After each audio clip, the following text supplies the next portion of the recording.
Bapak Pamungkas Tris Hadiatmoko, Ketua Dewan Pengawas LPP TVRI, merupakan sosok yang sudah tidak asing lagi di dunia pertelevisian Republik Indonesia.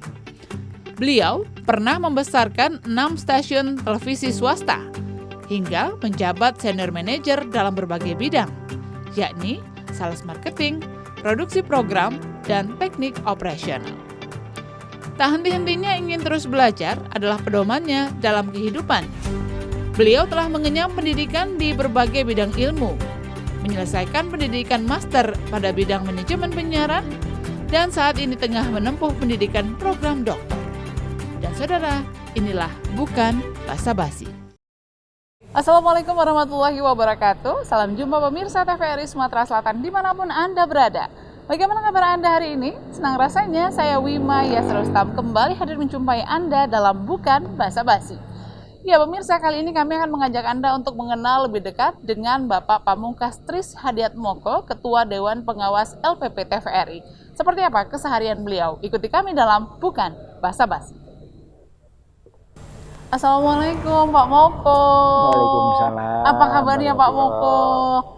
Alhamdulillah baik Mbak, sehat, Alhamdulillah. berkah doa dan salam juga untuk para pemirsa TVRI Sumatera Selatan dan di Indonesia. Iya, selamat datang ya Pak di Bumi Sriwijaya. Ya, sama-sama. Ngomong-ngomong sudah kemana saja ini Pak selama di Sumatera Selatan? Sumatera Selatan dan khususnya Palembang. Kemarin tuh kami terutama banyak di Palembang itu sangat luar biasa, eksotik lah. Mulai dari saya penggemar sejarah dan makanan dan tempat-tempat sangat banyak ya, tempat-tempat yang wajib dikunjungi dan wajib dinikmati, termasuk bagaimana memperdalam histori dari makanan itu sendiri. Ternyata empek-empek ternyata dari kerajaan zaman Sriwijaya terus melakukan perubahan-perubahan akhirnya jadi empek-empek sekarang. Menarik kali, banyak sekali. Tapi sudah sempat kuliner juga ya Pak, artinya kulineran juga. Alhamdulillah belum puas. Ini kali keberapa Bapak sampai di Kota Palembang? 2,5. Kenapa 2,5? Karena yang pertama agak lama, yang kemarin yang kedua itu datang terus karena ada meeting persiapan PON terus pulang. Jadi ya anggap 2,5 lah. Ini agak panjang dan mudah-mudahan bisa menikmati seluruh kasanah kebudayaan sama kuliner selain dinas. Harus ya Pak? Harus. Ya tapi ngomong-ngomong Pak Moko, ini sebuah kehormatan juga bagi kami bisa menyita waktu Bapak yang singkat di Kota Palembang bisa berbagi bersama kami dalam Bukan Basa-Basi. Selama ini kan tentunya mungkin pemirsa hanya mendengar nama Bapak saja begitu, tapi akhirnya bisa berbagi cerita bersama kami dengan pemirsa Bukan Basa-Basi. Ini merupakan sebuah kebanggaan. Terima kasih sekali Pak Moko atas waktunya. Semoga layak. Ya, Pak Moko berbicara mengenai Bapak saat ini menjabat sebagai Ketua Dewan Pengawas LPP TVRI. Seperti apa kesibukan Bapak?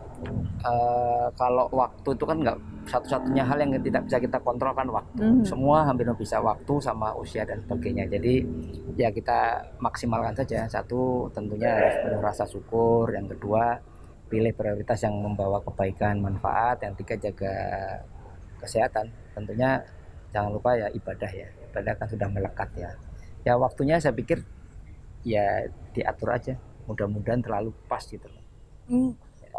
Bapak kan merupakan orang yang tidak asing begitu di dunia penyiaran yang ada di Indonesia begitu ya Pak, berpindah-pindah kemudian juga menjadi katakanlah seorang yang ya begitu dekat dengan dunia penyiaran. Sebenarnya seperti apa sih Pak sejarah awal karir Bapak sehingga akhirnya Bapak menjabat sebagai Ketua Dewan Pengawas LPP TVRI? Waduh, mudah-mudahan menarik dan hikmah ya. Kan yang penting diambil hikmahnya. Saya di perusahaan Customer Good yang cukup terkenal, cuma setahun saya berpikir bahwa waktu itu TPI baru berdiri. Sehingga kita pikir bahwa tentu membutuhkan para tenaga kerja, artinya profesional-profesional yang bisa membangun. Akhirnya gabung ke TPI, di marketing, dipindah ke ada anak perusahaannya, kemudian diminta membangun salah satu TV swasta, kalau boleh saya sebut ya, dari Antv, mulai dari 3 meja, hanya 8 tahun, 7 tahun, tapi sempat sekolah penyiaran televisi di Amerika, dapat beasiswa, pulang sekian lama, kemudian diminta membangun Global TV. Mulai dari 3 meja dulu, akhirnya bangunlah Global TV, kemudian sempat pindah di grup MNC, mendirikan MNC, ada di RCTI, di TPI, waktu itu ngambil alih, TPI berarti yang kedua, terus kemudian gabung di TV7. Nah, mulai dari awal juga. Nah, akhirnya berpindah ke Ericsson Internasional. Kenapa waktu itu berpindah ke Ericsson Internasional? zaman sudah berubah. Waktu itu dipikirkan bahwa segera TV itu akan banyak bermigrasi ke OTT, over the top, internet. Memang karena infrastruktur belum memadai, ya akhirnya mundur semua. Nah, akhirnya di perusahaan asing setelah itu ada yang quote and quote diharapkan membangun TVRI. Nah, saatnya merah putih, Mbak. Jadi tinggalinlah semua, artinya ya kalau ngitung rezeki kan nggak pernah selesai, dan ternyata rezeki bukan hanya uang, rezeki kesehatan, teman, kesempatan, itu semua rezeki. Jadi ya saya pikir sudah saatnya lah bisa membangun TVRI dengan posisi Dewas, karena kalau sudah operasional mungkin ilmu dan pengalaman saya sudah cukup jauh tertinggal. Mungkin mudah-mudahan Dewas yang diperlukan ya pengetahuan sama wisdom sama visinya aja. Apakah itu juga akhirnya yang katakanlah yang mendorong Bapak menjadi pendorong utama Bapak akhirnya melangkahkan kaki ke TVRI, katakanlah seperti itu? Ya, dan saya sangat bersyukur di TVRI karena banyak sekali hal-hal yang di luar dugaan saya dapat rezekinya. Mulai saya berteman dengan banyak karakter, mengetahui kehebatan dan potensi yang TVRI harusnya bisa lebih unggul dari TV swasta, bisa saya pelajari. Kemudian saya sempat mengambil kuliah pendidikan di Lemhanas 6 bulan, itu kepemimpinan, mungkin kawan-kawan tahu ya, Lembaga Ketahanan Nasional, jadi course dengan beberapa birokrat dan petinggi dari militer. Kemudian sempat juga saya bukan iseng-iseng untuk mengambil S2 yang keberapa gitu loh di manajemen, karena pengen sekali menerapkan di TVRI. Ya sekarang alhamdulillah diberi kesempatan mengambil sekolah S3 lagi. Kalau nggak TVRI juga belum tentu bisa. Nah, jadi penuh rasa syukur, bagaimanapun TVRI luar biasa. Baik, Pak Moko, kalau berbicara mengenai pengalaman Bapak yang tidak bisa dibilang dipandang sebelah mata begitu, kemudian Bapak terlihat begitu totalitas dalam setiap kiprah dan juga peran Bapak. Sebenarnya apakah memang cinta akan dunia penyiaran itu timbul dengan sendirinya, atau memang dari usia muda Bapak sudah memiliki ketertarikan khusus dengan dunia penyiaran? Waktu itu ya mungkin sunatullah juga, Mbak. Kita waktu muda itu kan juga nggak, kadang-kadang tidak mungkin. Saya himbau kawan-kawan, adik-adik dan lain-lain dari awal tuh sudah punya visi, punya rencana. Saya korban yang tidak punya visi dan visi. Jadi ya stop, disyukurin lah. Jadi kalau bisa dari awal itu setiap orang udah punya rencana. Saya 3 tahun lagi mau jadi apa, umur 10 jadi apa, 15 tahun jadi apa. Ada teman yang selalu di dompetnya itu kayak roadmapnya, Bu. Jadi dia setiap saat buka dompet selalu ingat saya umur sekian harus jadi direktur, ini jadi apa. Jadi lebih bagus. Saya mengalir saja, Mbak. Tiba-tiba masuk televisi karena saya pikir televisi masih muda, industrinya saya masuk ke sana. Tidak pernah mimpi saya bekerja di TVRI, di TV swasta, dapat beasiswa ke Amerika. Itu karena ya dari Allah Subhanahu wa taala gitu. Kalau tanpa, saya yakin tidak ada satupun daun yang jatuh tanpa kehendak Allah. Jadi pasti ini rencana yang terbaik dari Allah. Suka dan duka banyak, cuma ya saya yakini bahwa itu selalu ada rencana dari Allah Subhanahu wa taala yang saya yakini sebagai muslim. Iya, tapi Pak Muko, ngomong-ngomong, tanpa perencanaan saja Bapak sudah berada di posisi ini ketua Dewas, apalagi kalau waktu muda dulu berencana begitu ya Pak ya. Yang itu merencanakan.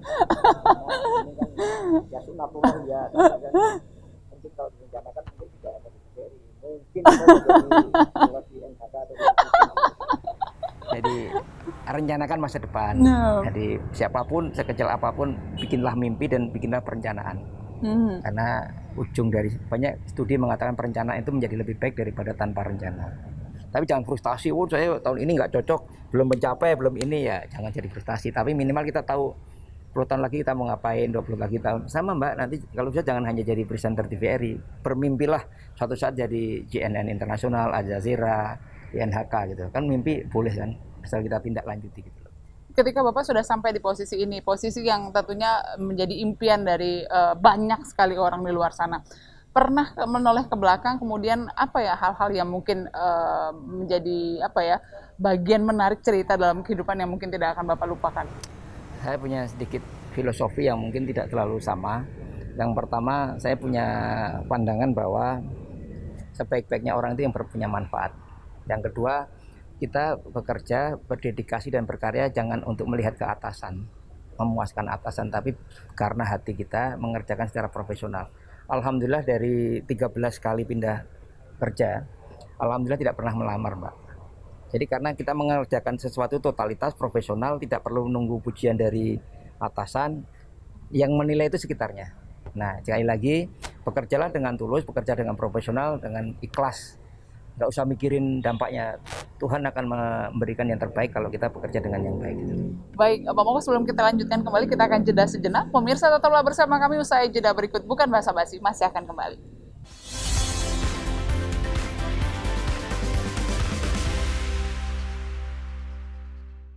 Terima kasih Anda masih bersama kami dalam Bukan Basa-basi, masih bersama Bapak Pamungkas Tris Hadiatmoko, Ketua Dewan Pengawas LPP TVRI. Pak Moko, kita lanjutkan kembali.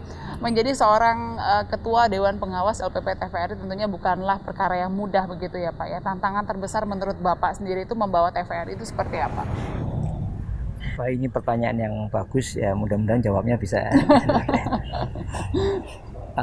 TVRI itu sekarang pada posisi transformasi menuju digital. Digital itu dalam artian konten dan teknologinya.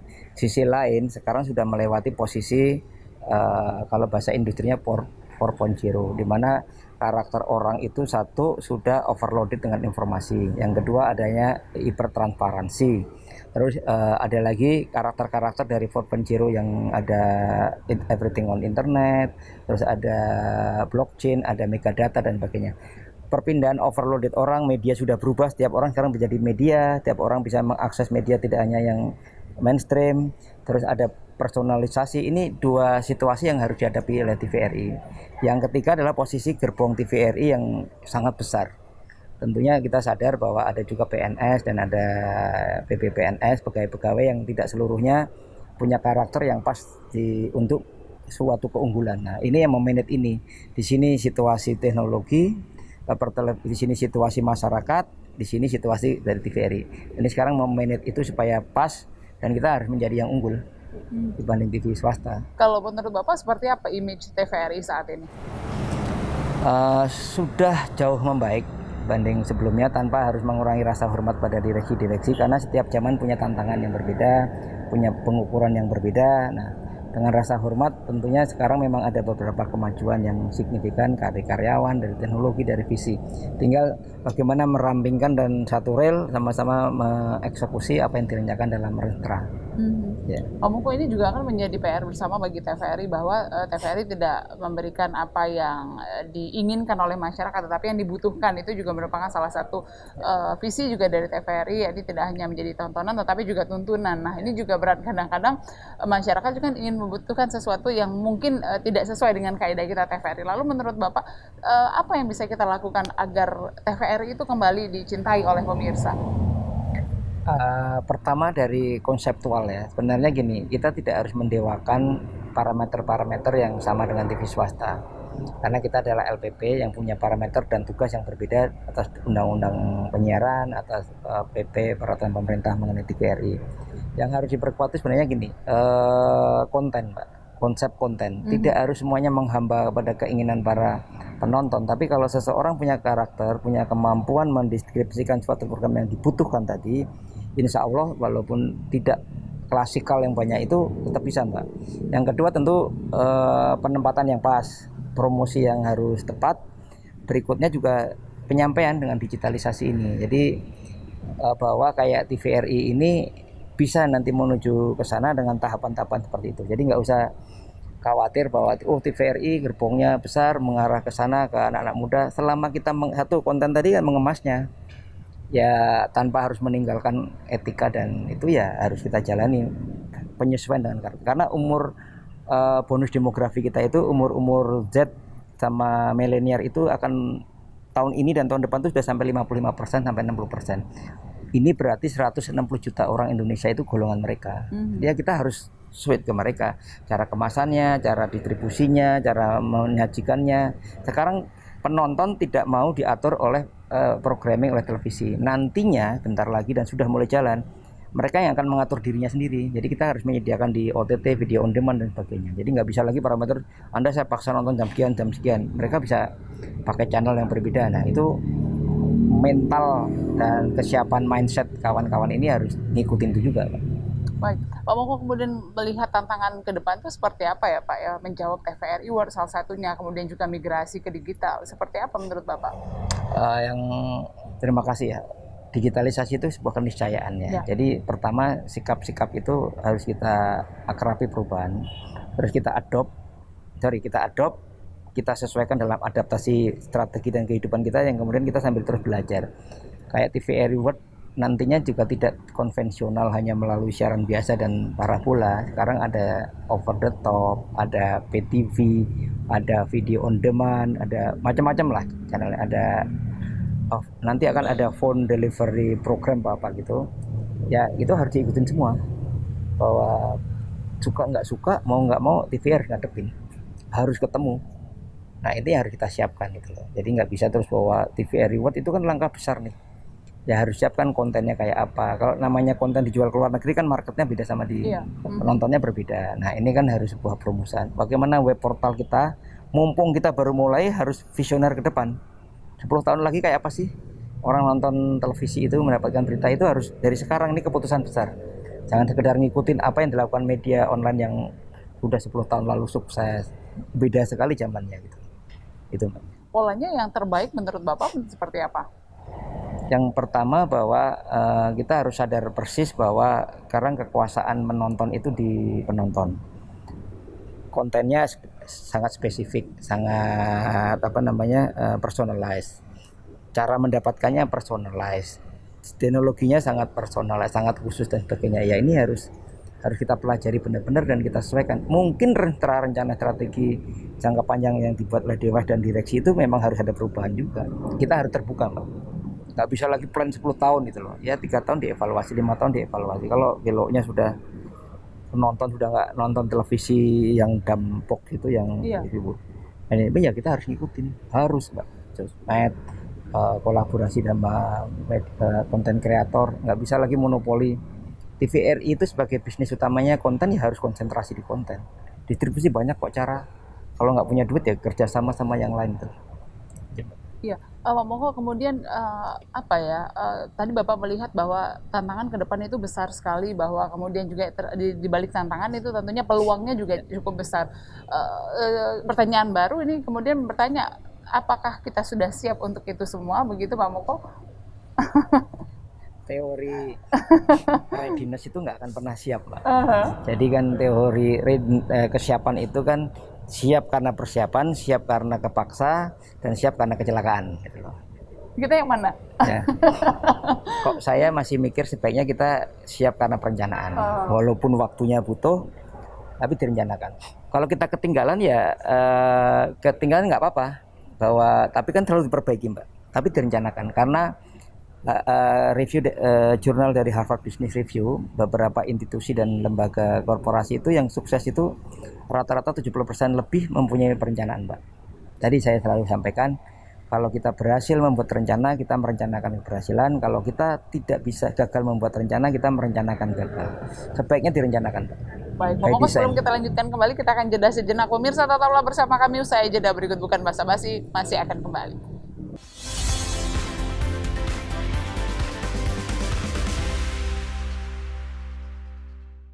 Terima kasih Anda masih bersama kami dalam Bukan Basa-Basi, masih bersama Bapak Pamungkas Tris Hadiatmoko, Ketua Dewan Pengawas LPP TVRI. Pak Moko, kita lanjutkan kembali. Pak Moko, kalau berbicara mengenai apa kiprah yang sudah Bapak capai saat ini, kemudian juga bagaimana Bapak menjalani step by step akhirnya mengantarkan Bapak di posisi ini.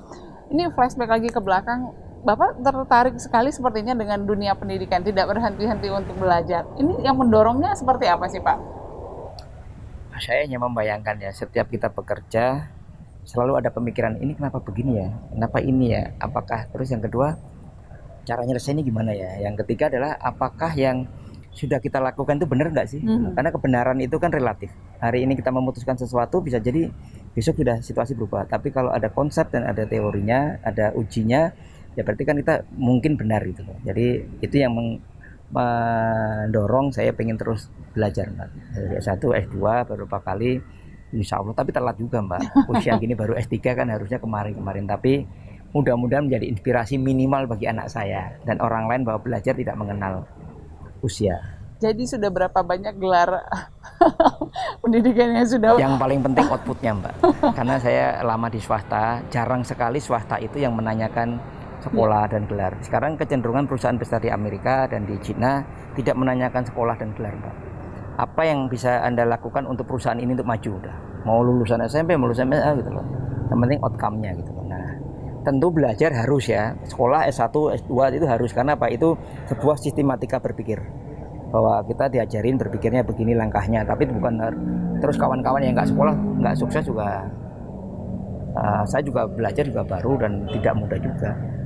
Baik, Pak Moko, menurut Bapak siapa sih orang yang paling berjasa dalam perjalanan karir Bapak?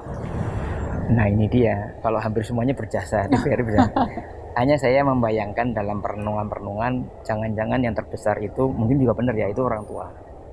Tidak pernah kita sadari pendidikan dan cara mendidik beliau itu akhirnya berpengaruh. Kan mungkin waktu kita dididik orang tua kan malu juga, kenapa harus begini, harus begitu. Tapi jangan-jangan terakhir itu bahwa itu cara orang tua kita memberikan bekal. Itu jadi orang tua, Mbak, salah satunya. Pola seperti apa memangnya Pak pada saat dulu waktu masih kecil mungkin orang tua mendidik Pak Moko? Kami dibesarkan dalam lingkungan wirausaha yang naik turunnya. Sehingga saya mulai SMA itu sudah mulai bekerja, jadi IO dan sebagainya. Terus kuliah di 2 tempat, tapi saya jadi salesman. Jadi pagi lapor, nanti keliling-keliling, ambil kuliah, balik lagi lapor. Bahwa orang tua, pernah orang tua saya bilang waktu saya jadi sales, kok gajinya cuma waktu itu 2.500, saya bayar aja. Saya bilang enggak, saya karena mungkin dapat sesuatu yang tidak kita dapatkan dalam bertemu dengan publik dan konsumen ya. Jadi mungkin sekarang saya tambah yakin bahwa orang tua itu sangat berpengaruh. Saya yakin seluruh orang itu tanpa sadar nanti akan merenungkan bahwa tidak pernah ada orang tua yang berusaha tidak membuat kebaikan bagi anaknya. Tidak pernah ada orang tua menjerumuskan anaknya. Beliau sempat mengatakan sesuatu atau apa begitu Pak, sehingga ini yang menjadi bekal begitu dalam setiap perjalanan Bapak. Okay. Yang saya tangkap dari orang tua saya tersirat itu adalah bahwa orang tua hanya bisa membekali dengan agama dan pendidikan, tidak membawa materi. Jadi saya pindah ke Jakarta, itu kos di rumah susun Tanah Abang, naik bis. Saya cerita, saya itu atlet lempar lembeng, Mbak. Naik bis, kalau direm maju, kalau ini mundur, ya saya jalanin aja. Terus naik ojek sepeda, karena orang tua selalu pesan bahwa yang bisa dibekali hanya agama sama pendidikan, karena itu lebih berjangka panjang dan bermanfaat daripada sekedar uang 100 juta, 200 juta yang bisa cepat hilang gitu loh. Jadi pikirkan bahwa orang tua itu is the best, itu pintu keberkahan dan kesuksesan. Biasanya kalau saya punya masalah, saya lagi ada sesuatu, saya sering datang ke orang tua. Besok saya Jumat ke orang tua. Karena dengan ketemu orang tua tenang, dan begitu ridhonya turun, insya Allah pintu barokah dari Tuhan. Jadi itu juga tentunya menjadi momen sakral begitu ya Pak ya. Kemudian arti keluarga sendiri menurut Bapak seperti apa? Dorongan tentunya, dorongan bagaimana Bapak bisa mencapai kesuksesan tentunya jika keluarga adalah salah satu penyokong penting begitu. Bagaimana? Ada adegium di balik orang sukses itu kan ada pasangan dan keluarga. Jadi tapi saya ingin menyampaikan, kembalilah ke keluarga. Jadi apapun jangan korbankan keluarga untuk sekedar hanya misalnya karir, gaji dan karir. Karena apa? Apa yang kita dapatkan bahwa itu untuk siapa sih? Untuk anak dan istri kan. Jadi ngapain juga uangnya banyak tapi tidak membawa manfaat. Jadi kalau menurut saya hidup kan tidak hanya karir dan uang dan material ya. Jadi menurut saya keluarga itu sangat penting lah. Bukan kayak keluarga cemara kayak film ya, tapi keluarga yang barokah lah keluarga. Jadi kadang-kadang kita lupa orang yang anaknya membawa banyak uang terus banyak didoakan orang tua, orang yang mengirimkan doa tidak mendapat perhatian. Jadi kita harus menghindari hal itu. Jadi orang tua ya kita lihat kontribusi anaknya, tidak harus memaksa anaknya, keluarganya mendapatkan pangkat, harta dan sebagainya. Kan cuma titipan. Kita pulang ke pemilik kita cuma bawanya apa sih? Kain kafan aja ditinggal gitu loh. Jadi keluarga menurut saya menjadi penting. Jadi sangat-sangat penting. Jadi apapun yang dilakukan kembalikan ke keluarga. Kalau keluarga merasa bahwa ini bukan yang terbaik, ambil keputusan yang berani. Percuma nanti Mbak punya duit so abrek-abrek, anaknya nggak pernah ketemu, anaknya bermasalah, terus mau ngapain? Nilainya kan jadi nggak bisa nutupin juga gitu loh. Tapi Pak, bagaimana caranya Bapak masih bisa membagi waktu antara tentunya kesibukan sebagai Dewas, ketua Dewas begitu, dan membagi waktu bersama keluarga? Seperti apa Pak Moko? Banyak teori dan banyak nyoba belum tentu cocok juga. Ada yang bilang quality time, ada yang macam-macam lah. Iya. Cuma saya cuma jalanin aja, bisa ketemu. Kalau sama anak berusaha jadi konselor. Karena anak sekarang nggak bisa Mbak kayak dulu harus begini belajar gini. Kita harus jadi konselor kan. Keluarga ya harus dijelaskan tujuan akhirnya. Tapi sekali lagi kalau bisa kembali ke keluarga Mbak. Jadi balikin aja deh, ngapain juga banting tulang, cuma hasilnya juga nggak dinikmati keluarga, pulang pagi siang malam gitu ternyata nggak pernah ketemu, terus rezeki mau diapain ini? Iya. Jadi keluarga ini nomor 2 ya, nomor 1. Keluarga tetap nomor 1 prioritas Pak Moko. Lalu mimpi apa lagi Pak Moko yang ingin Bapak capai saat ini? Mungkin Bapak posisi ini adalah mimpi dari banyak orang di luar sana. Apakah Bapak masih punya mimpi yang belum tercapai? Secara faktual konsep saya hidup itu mengalir Mbak. Itu sayangnya bukan konsep yang punya rencana yang sangat matang. Jadi gini, kalau sudah rezekinya pasti dikejar pun juga nggak dapat, kalau nggak dikejar, kalau emang sudah rezekinya pasti dapat. Saya hanya pengen cita-cita nantinya setelah ini adalah suatu kegiatan atau satu posisi yang bisa membawa kebaikan bagi banyak orang. Indonesia banyak yang dibilang bahwa banyak masalah ini menurut pandangan beberapa orang bukan karena banyak orang jahat, tapi begitu banyak orang Indonesia yang baik itu yang diam. Jadi bukan karena orang Indonesia itu jahat-jahat, enggak, karena orang-orang yang baik itu diam juga. Makanya sekecil apapun kontribusi, kalau bisa berkontribusilah untuk Indonesia. Jadi jangan lelah mencintai Indonesia. Pak Moko, apa yang ingin disampaikan tentunya memberikan semangat kepada pemirsa yang saat ini menyaksikan kita di acara Bukan Basa-Basi? Ini bukan basa-basi ya.